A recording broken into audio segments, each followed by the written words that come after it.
again, another elephant in the room.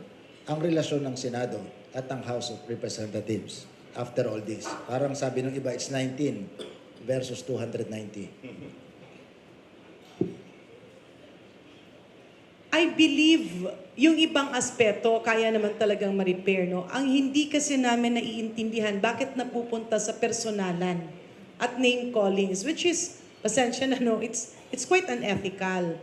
Kasi natural talaga yun na nagdedebate ang mga legislators. Ngayon, itong Senado at ang Kongreso, may kanya-kanyang stand yan, may kanya-kanyang priorities yan.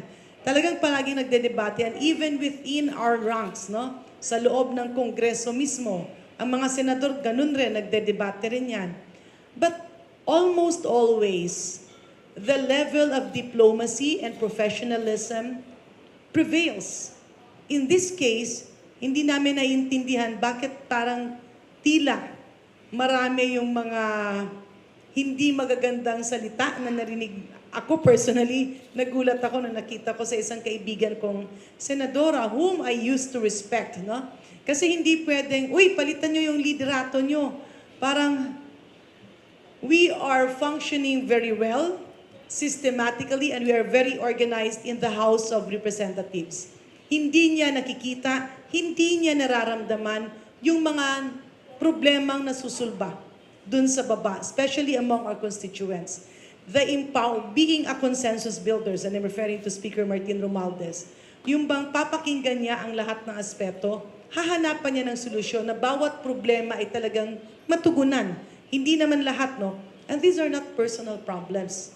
These are problems ng aming kanya-kanyang constituency na nadadala sa taas. So hindi namin naiintindihan saan nanggagaling yung pananaw ng Senado na tila akala nila magulo kami. Parang baliktad yata, no? So these are matters that should be treated with utmost professionalism, diplomacy, and a proper interaction and comments based on issues and merits. Kasi kapag medyo personalan, hindi naman sa lugar no, ng pagdedebate, ano na lang ang may kita ng taong bayan? Baka mamaya sabihin ng ating mga kabataan, ganyan pala dapat ang ating ugali.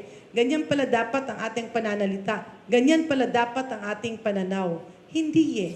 We should teach our children, who are our future leaders, that when there are dissenting opinion, let's focus on the issue at hand, not on personal biases and personal vendettas or any other vested interests. Kailan po nawala yung, ano tawag doon? Interparliamentary courtesy.